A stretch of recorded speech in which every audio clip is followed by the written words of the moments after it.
Hello दोस्तों, welcome back to Pradeep Giri Academy. So I know मेरा जो वॉइस है वो शायद आज लो लो सा लगेगा या फिर थोड़ा सा चेंज लगेगा, बट आज ऐसे ही बेयर करना पड़ेगा मुझे आप सभी को। सो लास्ट जो हमारे सेशंस कंटिन्यू हुए थे वो कम्प्लीटली थे लीनियर डिफरेंशियल इक्वेशन के ऊपर। हमने लीनियर डिफरेंशियल इक्वेशन में फर्स्ट ऑर्डर के ऊपर फोकस करके वो चैप्टर को कंप्लीट किया था, राइट।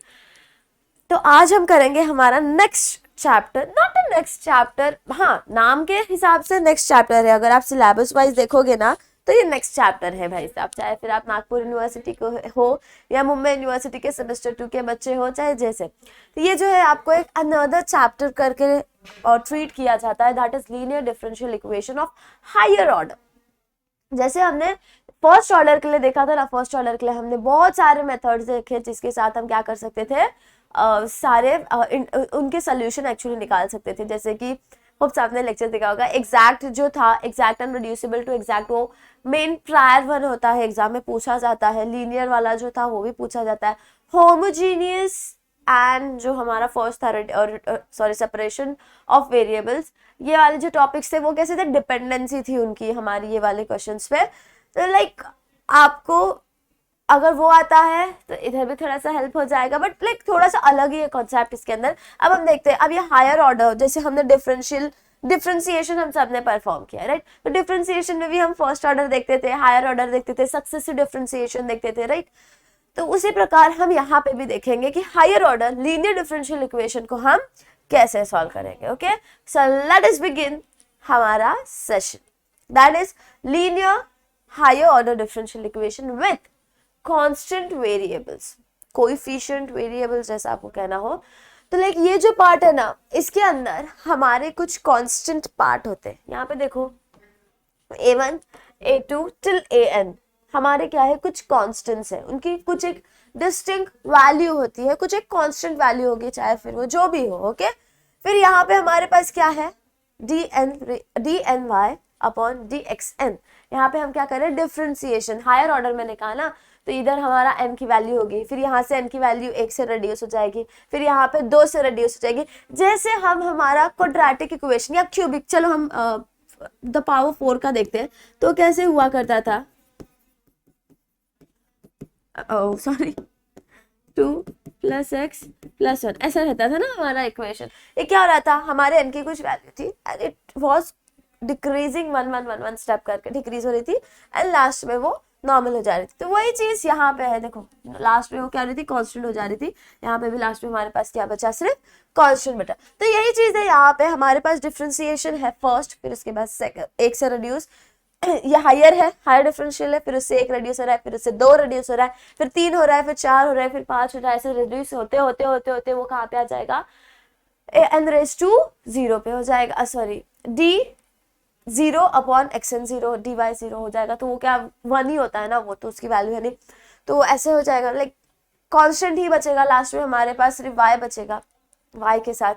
फिर यहाँ पे जब आप नोटिस करोगे तो इसमें से अगर आप y भी कॉमन निकाल सकते हो, यू कैन टेक ना इफ यू वांट, ये y को आप सब जगह से कॉमन निकाल के अब यहाँ पे मल्टीप्लाई करके रखोगे तो भी चलेगा। सो ये जो हमारा है ना, ये actual higher order linear differential equation का रिप्रेजेंटेशन है। इसे हम ऐसे रिप्रेजेंट करते हैं, हायर ऑर्डर होगा, फिर उसके बाद 1 से रिड्यूस होते जाएगा। बस इतना ध्यान रखना, हमारे पास क्या है यहाँ पे, कॉन्स्टेंट्स है, कॉन्स्टेंट्स की कुछ वैल्यूज आएंगी। ओके, फिर यहाँ पे हमारे पास था और दो फॉर्म्स है इसके, वो है सिंबॉलिक एंड ऑक्सिलरी इक्वेशन। अभी सिंबॉलिक क्या है पहले हम ये देख लेते हैं। अगर आपको ये वाला इक्वेशन पता है, हमारा जो नॉर्मल इक्वेशन है वो, इसके अंदर अगर इसके अंदर अगर हमने ये जो स्पेसिफिक पार्ट है इसे डी रिप्रेजेंट किया, यानी कि dy/dx वो जो फॉर्म है उसे अगर हमने डी रिप्रेजेंट किया और हमारा पावर क्या है, 1 से डिक्रीज होते जा रहा है, हमें क्या करना है, सिर्फ d/dx को रिप्लेस करना है हमारे d से। क्या हम रिप्लेस कर रहे हैं, d/dx को आप क्या रिप्लेस कर रहे हो, d से रिप्लेस कर रहे हो। तो ये क्या हो जाएगा, d हो जाएगा। अब पूछो कि y कहाँ गया, तो मैंने आपको कहा था ना y आप कॉमन निकाल सकते हो, तो वो हमने y यहाँ पे कॉमन निकाला है, सारे टर्म्स के साथ था, तो you can take it common, right. तो हमने क्या किया, d/dx को d से रिप्लेस किया और हमारा पावर क्या था, n था, फिर उसके बाद पावर 1 से डिक्रीज हुआ, फिर 2 से डिक्रीज हुआ, ऐसे करते करते करते करते हमारे पास क्या बचा, सिर्फ ए एन बचा। ओके, और फिर यहाँ पे हमारे पास कॉन्स्टेंट्स की वैल्यूज तो एज इट इज रहेंगी। ये क्या हो जाएगा, हमारा सिंबॉलिक फॉर्म हो जाएगा। सिंबॉलिक फॉर्म के अंदर क्या करोगे आप, सिर्फ रिप्लेस कर दोगे विथ डी, तो क्या हो जाएगा डी एन और फिर plus A one D N minus one plus a2 dn minus two plus, ऐसे आगे बढ़ते जाएगा till an, till we get an, and फिर यहाँ पे क्या हो जाएगा, हमारा y बाहर निकाला था एंड इक्वल्स टू q, यहाँ पे देखो इक्वल्स टू 0, यहाँ पे देखो इक्वल्स टू q है, वो क्या है मैं बताती हूँ। यहाँ पे भी इक्वल्स टू q लिखना चाहते हो तो लिख सकते हो, 0 मैंने लिख दिया है, चलेगा, वो भी मैंने इक्वेट कर दिया, और क्या। और फिर हमारे पास आता है ऑक्सिलरी इक्वेशन। अब ये ऑक्सिलरी इक्वेशन है ना, कुछ नहीं है, रिप्लेस कर दो d को m से, क्या करोगे, d जो था ना हमारा यहाँ पे, उसे क्या करोगे m से रिप्लेस कर दोगे, दैट्स ऑल, ये हमारा हो जाएगा ऑक्सिलरी इक्वेशन। जैसे कि यहाँ पे dn था, हमने क्या कर दिया, d को रिप्लेस कर दिया m से, तो ये क्या हो गया m raise to n plus a1 m raise to n minus one plus a2 m raise to n minus two plus till we get it till an तक, an तक हम जाएंगे। फिर यहाँ का जो y है एग्जिस्ट करेगा तो भी चलेगा, नहीं एग्जिस्ट कर रहा तो यहाँ पे जाएगा तो ऐसे भी वो 0 हो जाएगा। ओके, अब हम आ गए सोल्यूशन के ऊपर। जैसे हमने लीनियर डिफरेंशियल इक्वेशन देखा था तो उसके सोल्यूशन क्या होता था, हम क्या करते थे, इंटीग्रल निकाल देते थे, इंटीग्रेशन निकाल देते थे और हमें वैल्यूज मिल जाती थी। फिर उसके हिसाब से हम इफ यू नीड IF तो हम वो निकालते थे रिड्यूस करते टाइम, राइट। वैसे ही हमारे यहाँ पे भी कोई जनरल इक्वेशंस होते, जनरल सॉल्यूशंस होते हैं, वो जनरल सॉल्यूशन हम कैसे निकालते हैं, इस रिप्रेजेंटेशन से, that is y is equals to CF plus PI। नहीं समझा, CF stands for complementary function and PI stands for particular integral। ये दोनों चीजें आपको निकालनी पड़ेगी, इनको निकालने के बहुत सारे मेथड्स हैं हमारे पास, हम वो सब कुछ देखेंगे। तो सबसे पहले ये कॉम्प्लीमेंट्री फंक्शन जो है ना, ये हमारा फर्स्ट स्टेप होता है। हमें क्या करना पड़ता है, सबसे पहले कॉम्प्लीमेंट्री फंक्शन निकालना पड़ेगा एंड देन उसके बाद हम निकालेंगे हमारा पर्टिकुलर इंटीग्रल। अब वहां पे सॉरी, अब ये एक्चुअली पार्ट का आंसर हमें कहाँ से मिलेगा, राइट। तो ज्यादा घूमने का ना ये नतीजा होता है कि आपके वॉइस चले जाते हैं। सो अब हम आ गए कि हमारा CF एंड PI है क्या एक्चुअली। ये जो पर्टिकुलर इक्वेशन दिख रहा है ना, ये इतना, दिस इज योर CF, क्या है, ये हमारा CF है। यानी कि अगर आपने इतना पार्ट निकाल दिया तो ये क्या हो जाएगा, आपका CF हो जाएगा। एंड ये जो Q है ना हमारा, ये हमारा क्या है, PI है, क्या है, PI। तो जैसे कि यहाँ पे मैंने हमारा ये हमारा CF हो जाएगा, यहाँ पे मैंने 0 लिखा था, यानी यहाँ पे PI क्या है, हमारा 0 है, यानी कि नहीं है तो भी चलेगा, बट वो क्या आएगा, यहाँ पे PI हमारा 0 आ जाएगा। तो वही चीजें यहाँ पे लिखी है, लेट मी सी कि मैंने सही लिखा है, हाँ सही लिखा है। हमारा ये लेफ्ट हैंड साइड आता है इक्वेशन का, लेफ्ट हैंड साइड जो होगा वो हमारा CF होगा, और इक्वल्स टू के बाजू में जितने भी टर्म्स होंगे, चाहे वो 0 हो चाहे वो कुछ भी हो, वो क्या हो जाएगा, हमारा PI हो जाएगा। अब ये जो कॉम्प्लीमेंट्री फंक्शन है ना, इसे निकालने के हमारे पास एक तरीका है। कॉम्प्लीमेंट्री फंक्शन को निकालने के लिए हमें यूज करना पड़ता है symbolic form and auxiliary form, दोनों फॉर्म्स यूज करने पड़ते हैं। क्वेश्चन दिया रहेगा आपको सिंबॉलिक फॉर्म में, आपको उसको लिखना पड़ेगा ऑक्सिलरी के फॉर्म में, and then you can directly find answers. चलो बताती हूँ कैसे।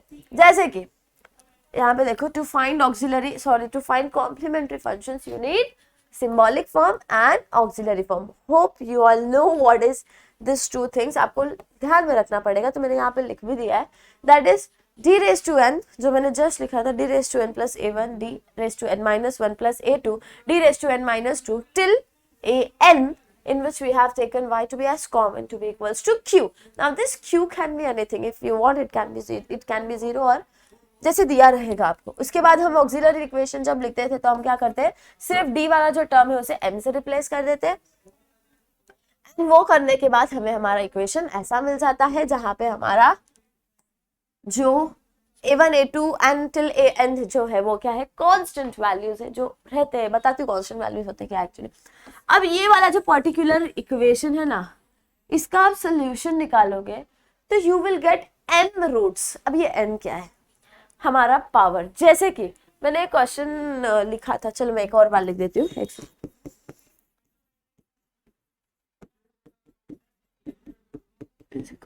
अभी मैंने ये इक्वेशन लिखा है, जिस इक्वेशन का रूट जो पावर है वो क्या है? 4 है। अब हमें पता है अगर हम क्वाड्रेटिक इक्वेशन निकाल रहे हैं जिसका पावर 2 है तो हमें कितने रूट्स मिलते हैं? 2 रूट्स मिलते हैं। अगर ये क्यूबिक इक्वेशन होता तो हमें कितने रूट्स मिलते हैं? 3 रूट्स मिलते हैं। यही अगर हमारा पावर 4 होगा तो हमें कितने रूट्स मिलेंगे? 4 रूट्स मिलेंगे। यानी एक्स की कितनी वैल्यूज मिलेंगी? 4 इंडिविजुअल वैल्यूज मिलेगी।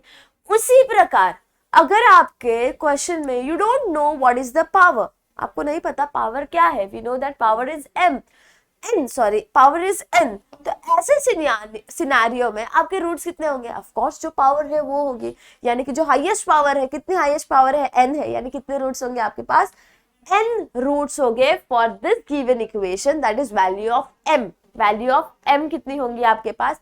n number of individual values होंगी, राइट। तो अब हम देखते हैं एक्चुअली जब हम वैल्यूज निकालते हैं, जैसे कि अभी मैंने इसी क्वेश्चन को सॉल्व कर दिया, तो मेरे पास कुछ x की वैल्यूज मिलेगी।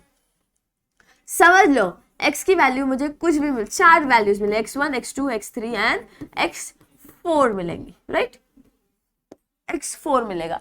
तो यहाँ पे क्या हो जाएगा? अब ये जो वैल्यूज है उसके ऊपर डिपेंड करेगा हमारा CF का वैल्यू। हमारा जो कॉम्प्लीमेंट्री फंक्शन है उसकी जो वैल्यू है वो किस पर डिपेंड करेगी?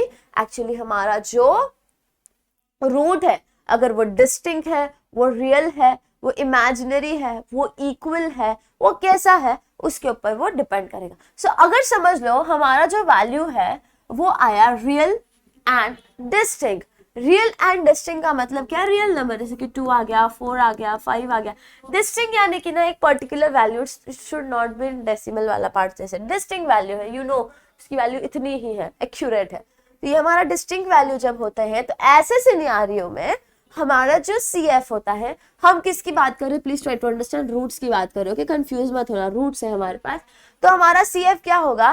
C1 e raise to m1 x e raise to m1 की जो वैल्यू, फर्स्ट वैल्यू जो आएगी वो raise to x plus C2 e raise to m2 x plus till you get till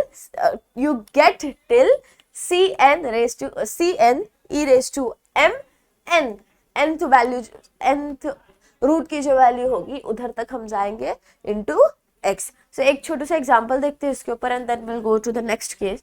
यहाँ पे देखो, जो सबसे पहला स्टेप होता है, हमें पता है हमें कौन से फॉर्म में क्वेश्चन दिया रहेगा।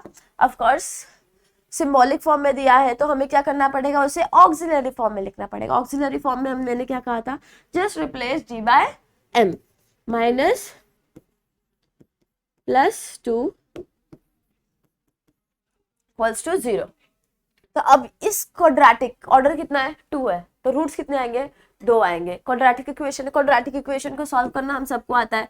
यहाँ पे देखोगे तो 1 into 2, यहाँ पे 1 है ना, तो 1 into 2 कितना होता है? 2 होता है, यानी कि 2 निकालना है।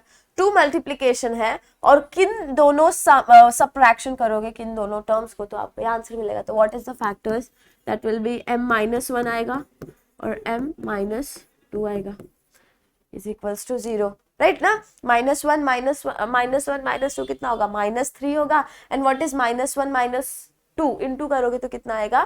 +2 आएगा। तो हो गया, हमारा आंसर आ गया। तो यहाँ पे हमें क्या मिलेगा? हमारे रूट की वैल्यू, एक रूट की वैल्यू हमें मिलेगी m=1 और दूसरे की क्या आएगी? m=2। ये दोनों हमें वैल्यूज मिल गई। अब हमें पता है, यहाँ पे नोटिस करोगे तो m की वैल्यू 1 है और दूसरे की वैल्यू 2 है, रियल नंबर्स है, डिस्टिंक्ट भी है, डिस्टिंक्ट वैल्यू है, राइट। तो इसका हमें पता है CF क्या आता है? CF is equals to C1 e raised to m1x, right. What is your m1? यानी कि फर्स्ट क्या आया? 1 वैल्यू आ रही है, तो हम क्या करेंगे यहाँ पे? हम क्या करेंगे यहाँ पे? सिर्फ x लिख देंगे, सेम ही आएगा। Plus C2 e raised to m2x था। What is the value of m2? m2 की वैल्यू क्या हमें मिली? 2 मिली, तो यहाँ पे हम क्या लिखेंगे?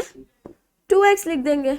ऐसे ही अगर यही चीज क्यूबिक इक्वेशन होती तो यहाँ पे क्या आता? Plus C3 e raise to जो भी m3 की वैल्यू होगी इंटू x, तो ऐसे हमें धीरे धीरे निकालना है। ये किसके लिए था? Real and distinct.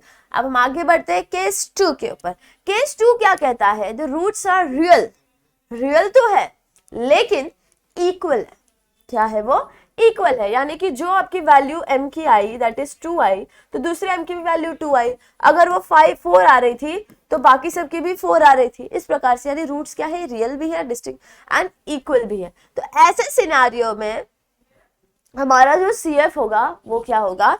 C1 plus C2x, C1 plus C2x into e raise to mx, e raise to mx होगा, प्लस बाकी सारी जो टर्म्स होंगी उनकी वैल्यूज जो इक्वल है उनको हम ऐसे लिखेंगे, और बाकी सारी that is C3 e raise to m3, m3 की वैल्यू जो होगी x plus C4 e raise to m4 x, जो बाकी सारी वैल्यूज बाकी जैसे कि अगर 4 रेज टू 4 होता, हमें दो वैल्यूज सेम मिल रहे थे लेकिन बाकी सारे तो अलग थे ना, तो हम क्या करेंगे? बाकी सारों के लिए यहाँ पे सब्स्टिट्यूट करेंगे, लेकिन जो दो सेम थे उनके लिए क्या आएगा? C1 plus C2x into e raise to m x। अब m की जो भी वैल्यू आपकी आएगी, चलो एक सम देखते हैं इसके ऊपर भी। हमारे पास है सम नंबर 2, वापस से सिंबॉलिक फॉर्म में दिया है, इसको ऑक्सिलरी फॉर्म में लिखोगे तो क्या हो जाएगा? m square minus 4m 4 equals to 0। फिर से ये हमारा क्वाड्रेटिक है जिसका मल्टीप्लीकेशन क्या आना चाहिए? +4, लेकिन बीच की वैल्यू क्या आनी चाहिए? -4 आनी चाहिए। तो ये कैसे आएगा हमारे पास? m-2 equals to 0, right. Multiplication करोगे तो +4 आता है एंड सब्ट्रैक्शन परफॉर्म करोगे तो -4 आता है। तो यहाँ पे हमें मिलेगा m की वैल्यू क्या है? 2 है और 2 है, राइट, दोनों की वैल्यू सेम है। तो यहाँ पे हमारा CF क्या बनेगा? C1 plus C2x raise to e2x। बहुत सिंपल सा था ना, जो सेम था। अगर यही फोर्थ पावर का होता, समझ लो दो सेम आए बाकी दो सेम नहीं आए, तो आप क्या करते? Plus C3 raise to e raise to m3x, कि जो चीज हमारे पास यहाँ पे थी। अब नेक्स्ट हम आगे बढ़ते हैं। इफ क्राइटेरिया चेंज हो गया, लास्ट केस थर्ड केस है, when roots are imaginary. Possibility है, इमेजिनरी भी आ सकता है, इमेजिनरी पार्ट्स भी आ सकते हैं आंसर के अंदर ऑफ कोर्स। तो अगर वो इमेजिनरी है, एट दैट इंस्टेंस क्या आएगा? समझ लो m1 हमारा आया alpha plus I beta, and जो हमारा m2 आया वो आया अल्फा माइनस आई बीटा। इसके अंदर अल्फा एंड बीटा की वैल्यू बहुत इंपॉर्टेंस रखेगी। कैसे? हम देखेंगे। एंड आई वाला जो पार्ट है यानी बीटा जो है वो क्या है? हमारा इमेजिनरी पार्ट है। इस सिचुएशन में जो हमारा CF है वो देखो भाई साहब, वो क्या है? e raise to alpha x. अल्फा की वैल्यू आपको कहां से मिलेगी? यहां से मिलेगी, दो वैल्यूज मिली होगी। e raise to alpha x into C1 constant, C2 constant, cos beta x, C2 sine beta, यानी बीटा की वैल्यू भी सेम आएगी तो साइन बीटा x। ओके, अब ध्यान देते हैं, इसे सॉल्व करते हैं एंड देखते हैं। अब समझ लो मेरे पास ये थर्ड वाला इक्वेशन है, सिंबॉलिक में है तो इसे हमें ऑक्सिलरी में लिखना पड़ेगा, तो m प्लस 4। अब इसे आप क्वाड्रेटिक इक्वेशन है लेकिन सॉल्व करने जाओगे तो नहीं होगा। तो जब क्वाड्रेटिक इक्वेशन हमसे सॉल्व नहीं होते तो वी हैव वन फॉर्मूला ना, कौन सा वाला? ये वाला। m की वैल्यू यहाँ पे क्या आएगी? -b प्लस और minus under root of b square minus, sorry थोड़े से साइन कर लेके कंफ्यूज हो गई थी। तो यहाँ पे क्या आएगा? b square minus 4ac upon 2a। याद है ये फॉर्मूला? अब हमें पता है हमारे पास a की वैल्यू क्या है? 1 है, b की वैल्यू क्या है? -1 है, और c की वैल्यू क्या है? 4 है, सॉरी माइनस। तो अब क्या करोगे? सब्स्टिट्यूट करोगे। -1 माइनस क्या हो जाएगा? +1 प्लस और minus under root of b square, यानी कि -1 का square is 1, minus 4 into a 1 है, c भी 4 है, तो क्या आएगा? 16 डिवाइडेड बाय 2 इंटू a क्या है? 1 है, तो यहाँ पे क्या आ जाएगा? हमारे पास 2 आ जाएगा। नाउ व्हाट इज 1 प्लस और minus under root of -15 by 2। अब हम इसे ऐसे तो नहीं लिखते, वो यू नो ऑल की वो कैसे हमें सॉल्व करना होता है ये वाले सिनेरियो को। तो जब आप वो याद है ना 12th स्टैंडर्ड में, होप सो आप सभी ने किया होगा, आयोटा वाला सीन हम जब क्रिएट करते हैं उसके अंदर, तो ये क्या हो जाएगा हमारा? 1/2 प्लस और minus under root of 15i, यानी आयोटा बाय 2, ऐसा हो जाएगा, हमें इमेजिनरी पार्ट मिल जाएगा हमारा, जहां पे ये हमारा क्या हो जाएगा अल्फा प्लस और माइनस बीटा आई बीटा, राइट, ये हमारा बीटा है, ये हमारा अल्फा है। सो let us right that form. अब हमें पता है हमारा सी एफ क्या हो जाएगा, यहाँ पे देखो हमारा सी एफ क्या था, e raise to alpha x, यहाँ पे क्या आ जाएगा e raise to alpha x, alpha क्या है हमारे पास 1/2 है, तो यहाँ पे क्या आ जाएगा 1/2। नेक्स्ट टर्म देखते हैं ना, नेक्स्ट टर्म क्या है, ब्रैकेट डालोगे और कॉन्स्टेंट्स है हमारे पास और हमारे जो ट्रिग्नोमेट्रिक फंक्शन है वो आ जाएंगे, यहाँ पे c1 cos beta x, beta क्या है √15/2 x plus c2 sin √15/2 x, right. तो आपको आंसर क्या मिलेगा इस फॉर्मेट में मिल जाएगा। If you want to write it x/2 वो भी चलेगा। तो ये हमने हमारे 3 एग्जांपल्स देखे और थोड़े एग्जांपल्स हम नेक्स्ट सेशन में देखेंगे, एंड इस सेशन को यहीं पे हम 20 मिनट्स में खत्म करते हैं, 21 मिनट्स में, 22 मिनट्स में, because my throats are paining so much. So let us meet tomorrow in the next session, sorry, day after tomorrow. Till then, take care of yourself and do subscribe the channel. Video को like करना है, कोई भी doubt है तो please comment करना। We'll meet you soon in the next session. Till then, take care of yourself. Bye bye.